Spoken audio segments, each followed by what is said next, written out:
Hello, everybody, and welcome to Right Here, Right Now, live Buffalo football talk presented by Forefathers Organics. I'm your host, Alex Brasky, alongside my co-host, back after a day off, Ajay Cybulski, here for the Batavia Daily and Livingston County News. Each week, we'll discuss Buffalo's favorite football team, along with all the comings and goings from Orchard Park, and only a few days left in Rochester at St. John Fisher University for training camp. All of it thanks to our friends at Forefathers Organics in Dansville. Unlock the power of nature with Forefathers Organics, your premium CBD store. We offer the highest quality CBD and hemp products to liberate your mind, body, and soul, helping you live happy and free. Our mission is driven by excellence and transparency, using cutting-edge scientific methods to combat stress and target issues at their source. From potent ingestible CBD to soothing topicals, all our products are USDA certified organic. Discover all natural wellness from farm to table. Visit forefathersorganics.com for more information. All right, AJ, quite the day for the defense today on day 9 of training camp. Like I said, time at St. John Fisher University winding down, just 2 practices left, I believe, on Wednesday and Thursday, and then the preseason game against the Bears coming up on Saturday. So the roster starting to take shape here with the preseason right around the corner, and excited for all that action starting on Saturday. But let's get into the nitty-gritty of today's practice.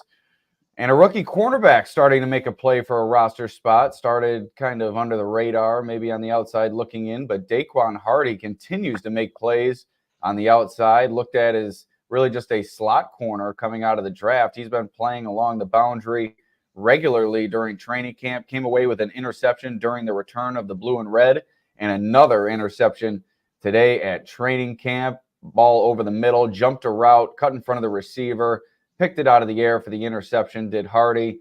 Benefited from an all-out blitz, did the rookie that was called on the play. A lot of blitzing from the Bills defense today led to some havoc for the Bills offense, which didn't have its strongest of days. But Daequan Hardy starting to make his way up the depth chart, perhaps at the cornerback position. You have Jamarcus Ingram, Kyer Elam, and he really fighting for the depth spots, and he's starting to put his best leg forward. Yeah, Daequan Hardy, I think, has had an impressive camp for the Bills so far. You look at what he did at the blue and red scrimmage, the interception, the remarkable interception at that, and then added with the pass breakup on Andy Isabella earlier in practice during that scrimmage. So I think Daequan Hardy has a really good chance of making this roster. You look at what he's done in coverage defensively, while also his ability as a punt returner. We'll see how that goes throughout the preseason. But you're looking at a guy, maybe it's another diamond in the rough that Sean McDermott and Brandon Beane have found, throughout the draft process. I'm not going to go that far yet, but there is some potential there. He continues to flash. He was the first topic of discussion today on day 9.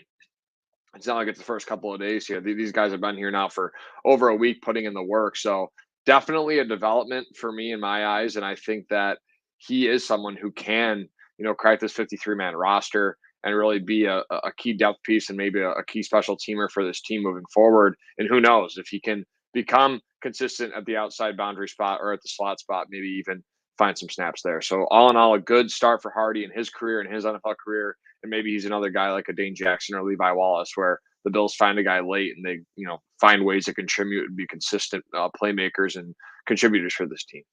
Yeah, that's where I was going to branch off to. Just the amount of late round or undrafted defensive backs that come in here with Sean McDermott and his defense and thrive. Got to give a lot of credit to Sean McDermott. Got to give a lot of credit to the assistant coaches, John Butler in the past, Bobby Babich in the past, and now Jamil Adai really doing wonders for this group of defensive backs. Kind of in a new look secondary for the Bills this year. A couple of other defensive backs shined today. It was Christian Benford really putting on a show for the first time during training camp. He hasn't had a bad camp by any means, but it's been really impressive to watch him go against Keon Coleman and the battle between those two. He's been on the receiving end of a lot of Keon Coleman's highlight reel plays throughout training camp, but today Benford putting the clamps on Coleman during one-on-one drills. He also made a stop a little bit later during 11-on-11. So Benford doing a nice job today and proving that he's worthy of that CB2, CB1 role that the Bills have planned for him this season. There's been talk of Kyer Elam perhaps usurping him for that role just due to Elam's great training camp. But I think the Bills are comfortable with Benford there, and a great day for him today, and really good to see from one of the team's top corners. Yeah, Kyer, getting the start with the ones today. I think like when I was at practice a couple times, I saw him with the ones as well. They've worked him in. They've tried to get him those reps against the guys that are going to be on the roster, a guarantee per se. So I think with Elam, you look at what he's done so far. He gets the rep with the ones today, and then Christian Benford responds like that. Like you mentioned, a great pass breakup on Keon Coleman and just all over the field today. I think he just continues to prove time and time again when the competition ramps up, he continues to flourish, and it's good to hear about him because although we haven't heard much negative about him, there hasn't been much said about Christian Benford, and I think he's due for a big leap this year. Year 3 in the system, coming off a really good 2023 season. I'm expecting big things from Bedford. I think he could be a really good cornerback in this league. He has all the tools and the traits to be that in terms of pass breakups and his instincts for the ball and just overall just his technique as a corner. Limited penalties, very consistent. So I think with Benford, you're going to get the best out of him. And look, today he was put up against Kyer Elam in terms of ones reps to start practice, and he comes out and balls. So I think that's very important for a guy that you can see he still wants to be great and still compete at that level. And one more member of the secondary that benefited from the increased pressure up front applied by the Bills' defensive line. Versatile defensive back Cam Lewis can shift between corner and safety. We've seen him do it increasingly so since Cole Bishop and Mike Edwards went down with their injuries. Lewis with a couple of impressive reps during one-on-one drills, denying Coleman and Marquez Valdez-Scantling a reception during those one-on-one periods. The throw to Marquez Valdez-Scantling may have been an overthrow from the quarterback, but Lewis in tight coverage in both situations. And with the injuries at safety, not knowing what the team's going to do there, you never know when you'll need a player like Lewis in a pinch. And he's had himself quietly a fairly strong training camp. Hasn't done a whole lot, but now getting those increased opportunities with some players out and during one-on-ones looking good against a couple of the Bills' top receivers. Yeah, Cam Lewis has just been a consistent guy since his arrival in Buffalo. He really won 2 consecutive one-on-one reps on day 3 of camp when I was there a couple weeks ago, where he just kind of showed his energy and his ability to cover one-on-one in space. And you talk about him guarding in traffic today and being sticky. So I think with Cam Lewis, you're looking at a guy that's very important for what the Bills want to do defensively. I think he's an important part of what Bobby Babich wants to bring to this defense. And we'll see. How many snaps he'll get this season, we don't know. But as time goes on, I think his impact on this team will be felt, and I think he'll be given an opportunity maybe at some point to showcase his ability at the NFL level. In one of the scary moments at practice, Andy Isabella going down with an apparent injury during a scuffle, carted off the field shortly thereafter. During the scuffle, it was Isabella taking a shot from defensive tackle Deshaun Williams, to which the entire offense took exception. Alec Anderson really leading the rebuttal from the offense. And then after the skirmish died down, Josh Allen went over to the defensive sideline expressing his displeasure with perhaps what he viewed a late hit or a cheap shot. Andy Isabella was seen after practice walking with a sleeve on his leg, so a good sign that he was up and walking around, but we'll continue to monitor that injury. A player fighting for a roster spot, somebody else, along with Daequan Hardy and KJ Hamler, somebody who we'll talk about in a moment, all involved in the discussion who's going to be the Bills' return man this year. And to see Isabella go down in the fashion that he did, it was certainly a scary moment. But to see him walking around, perhaps he'll be back sooner rather than later. Would hate to see a player like him on the bubble miss time during the preseason when that is really time for a player like him to shine. Yeah, very unfortunate injury for Andy Isabella at this point in training camp. I think he's kind of been weeded out between Hamler and Hardy at this point. I feel like they both have the advantage. I know we're going to get to Hamler, but obviously showcase some of what he can do today. And then I think with Hardy, we talked about him previously to start the show in previous episodes, just his versatility and his ability as a special teamer. So the Isabella injury, unfortunate. Maybe he can be a practice squad priority guy, and they can bring him back, to this roster if no one wants him. He's been, around this league for a while. He kind of took a year off football before joining the Bills last season. So not many teams showed much interest in the former second rounder. So we'll see what happens with him. But I think right now I'd say he's on the outside looking in. I'm not really convinced that he's shown me enough or really done anything during this camp to give him an opportunity at the 53-man roster. So it'll be interesting to see if the Bills can get him back on the practice squad or if they even want to make that kind of a priority moving forward. And Hamler finally showed up today. He had a couple of catches the other day as well, but today was really his most productive day with all that pressure being applied by the Bills' defensive line. Bills really working the short passing game today, and Hamler was one of the primary benefactors. It's going to be tough for him to make the roster. He's kind of on the outside looking in, as you said, but with that speed and that skill set, able to make people miss with that straight line speed downfield, or possesses a unique skill set on this team, and that might have him holding out hope to make a run at a roster spot here.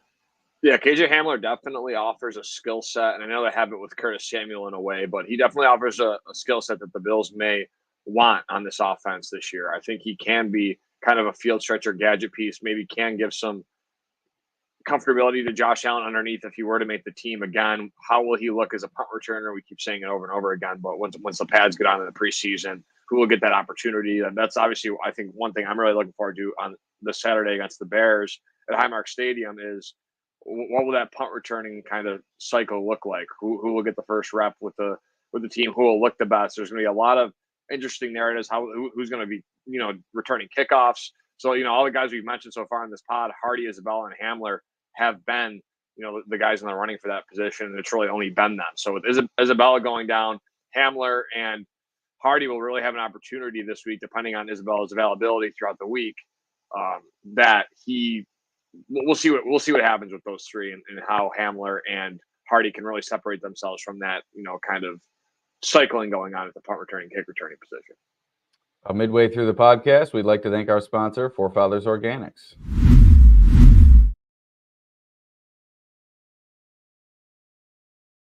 Is to liberate, educate, and innovate with the highest quality CBD and hemp-derived products for your mind, body, and soul, so you can live happy and free. Visit them at 87 Franklin Street in Dansville, online at forefathersorganics.com, or call them at 585-335-2223 to learn more about the products they offer.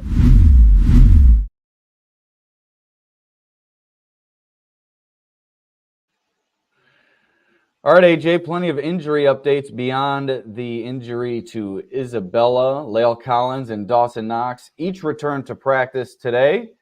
Both of them out on Sunday. Collins with a knee, Dawson Knox with a groin/vet rest. So good to see each of them returning to practice. And thank you, Kelly, for the compliment. Appreciate the comment as well. Feel free to comment on any social media. Ask some questions as well. We'll be sure to get to those. The list of those who did not participate in Monday's practice included Mike Edwards with a hamstring, Cole Bishop with a shoulder, running back Ty Johnson with a hamstring, wide receiver Chase Claypool with a toe, wide receiver Justin Shorter with what's now been determined a knee injury, previously undisclosed, offensive lineman Travis Clayton with a shoulder, defensive lineman Daquan Jones with a vet rest, Nicholas Moreau with a core groin injury, and Edifon Ulofoshio with a rib injury. It was interesting to see Chase Claypool out there the past few days. He's starting to work his way back into things very slowly with athletic trainers off to the side, doing some work with the exercise ball and the exercise ropes. He also was wearing one shoe at periods during practice today. I don't know if he is kind of half in with this Mac Hollins no shoes lifestyle or what the deal is there, but the one shoe look from Claypool during practice. Shorter was a surprise. He did go down during the return of the blue and red. He did return to action, but now being held out on Monday, while Cole Bishop, his first activity since going down with that shoulder injury, was on the exercise bike, although he wasn't working that injured left shoulder, just working the right shoulder on maybe some conditioning as well. But the Bills a little bit light at linebacker with Moreau and Ulofoshio down. That's led to some increased opportunity for Balen Spector. I think he's run with it. He's been playing alongside Dorian Williams with the second team. Also, you have Deion Jones, who recorded the interception during the return of the blue and red. But all of a sudden, maybe linebacker depth starting to become of concern of this team. And from what you've seen at training camp, your days here, what have you seen from Balen Spector? Does he inspire any confidence that he'll be able to maybe fill a backup role if need be? Yeah, I think Balen Spector showed, especially last training camp when I went. I really, and this was last year, going back to last year, I thought he flashed. So I don't know if I've really honed in on him too much when I've been there. But again, I think he's a guy that's played fast. I think with every opportunity he's been given, he's looked well. Now, he hasn't really gotten much run at the NFL level in terms of actual snaps in the NFL and at the professional level. But I think everything that I've seen going back to last year, and now you're talking about him this year and kind of stepping up that opportunity. Maybe Balen Spector is a guy that can make a case for a 53-man roster spot, especially if Morrow, and Ulofoshio are unable to get back from the injuries, depending on how long they're out.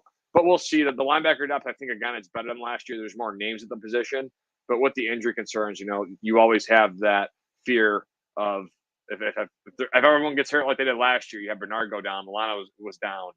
Dotson was dealing with some things. So you had multiple injuries. It's hard to really find secure depth at a position when you lose so many throughout the year. So hopefully that does not happen again.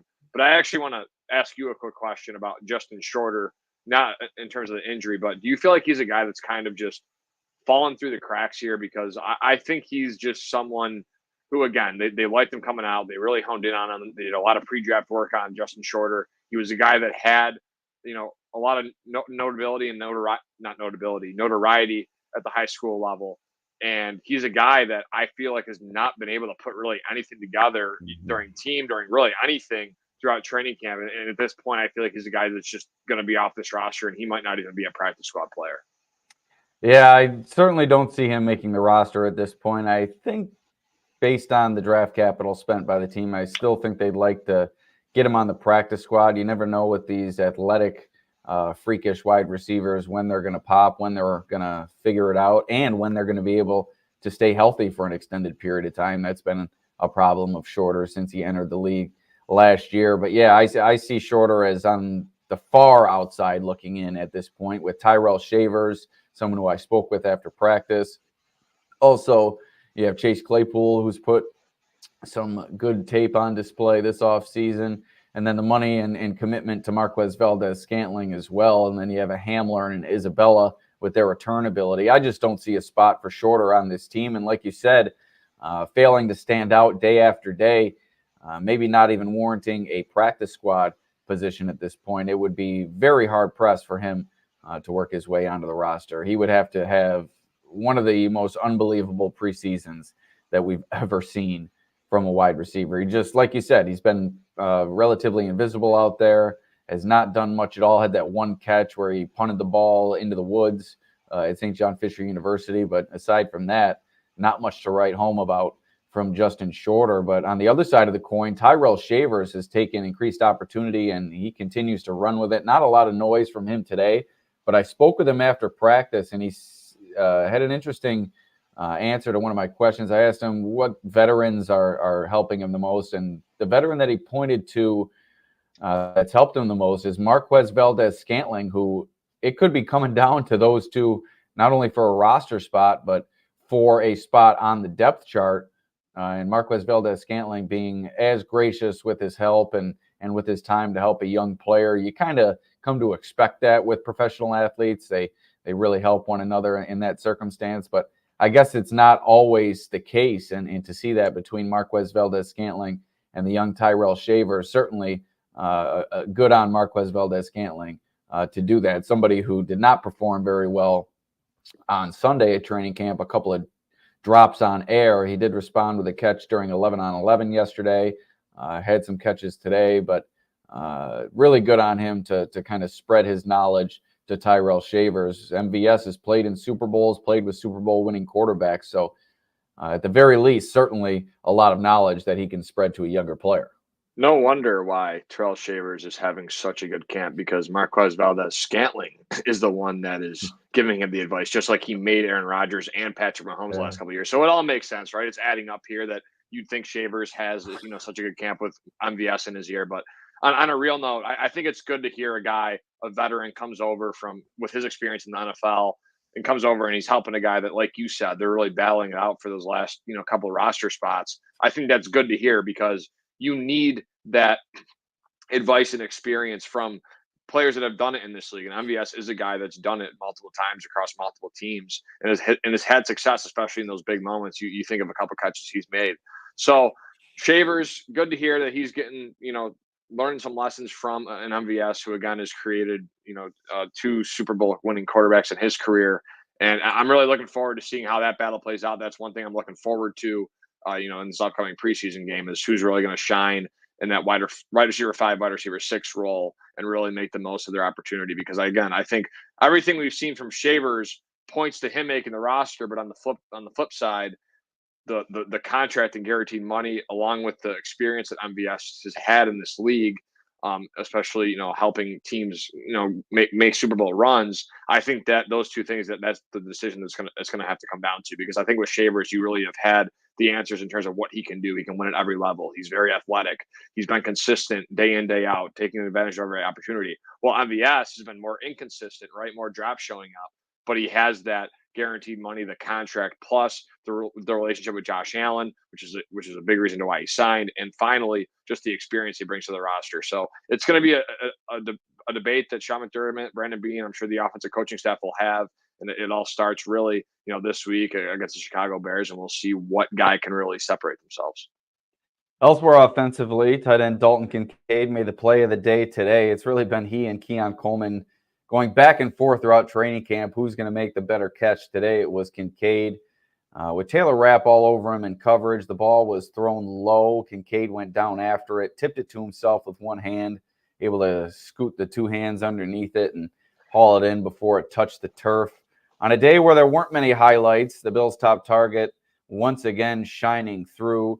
Kincaid continuing to be impressive, and it's not just his reliability, it's his ability to make the highlight reel catch, which has been impressive. He's looking like a wide receiver out there. Yeah, that's what he was, trying to come out, the best receiving tight end in that class, hands down.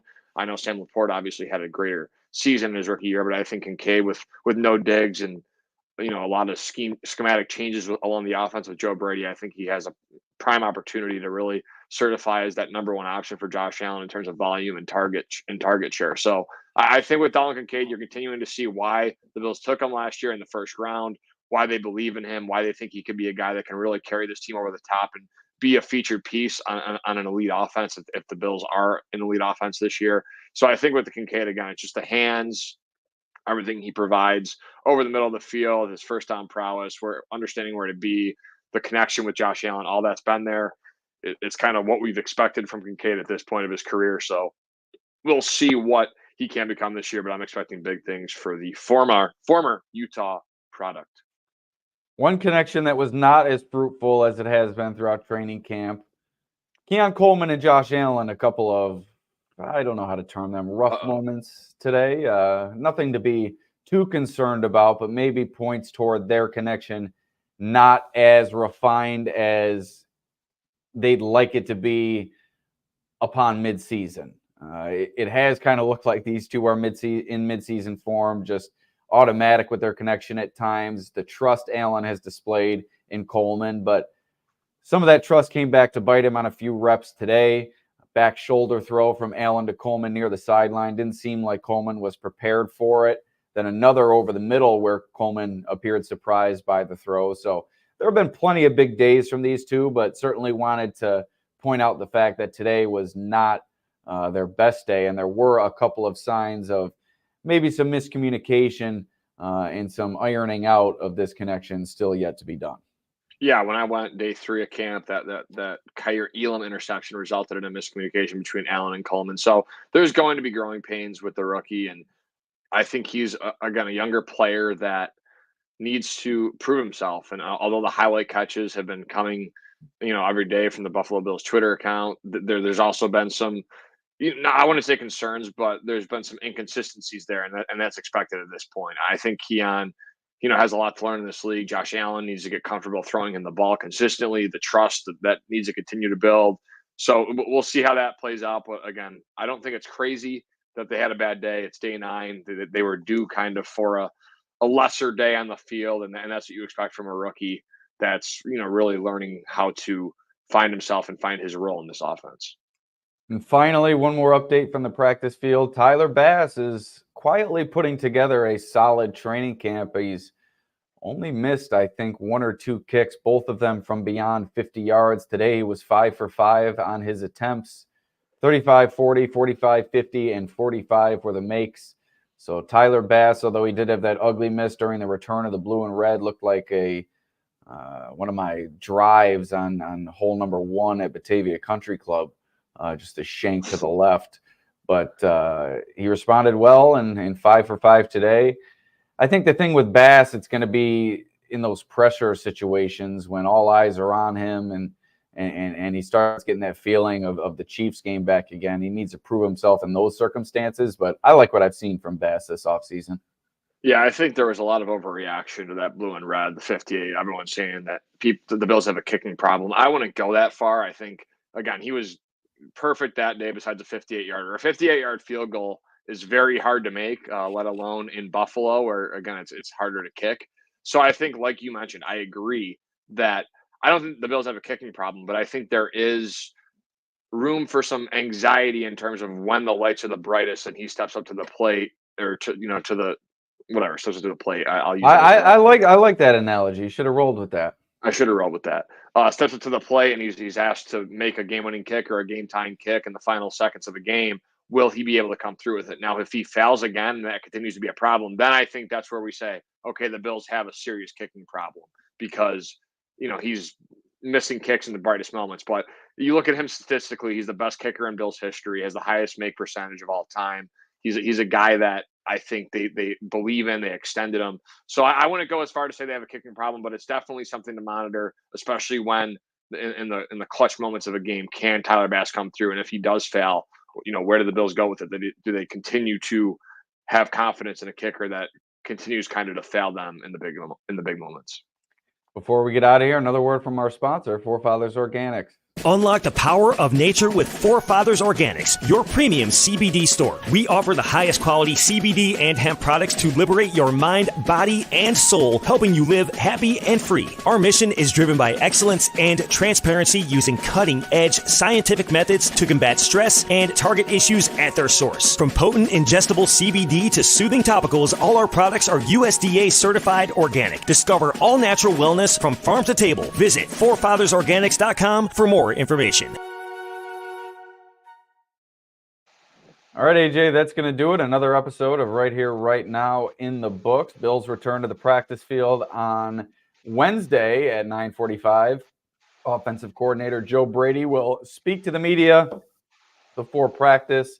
So a well-earned day off tomorrow for the guys, and we will be back at it on Wednesday with another episode of Right Here, Right Now, live Buffalo football talk.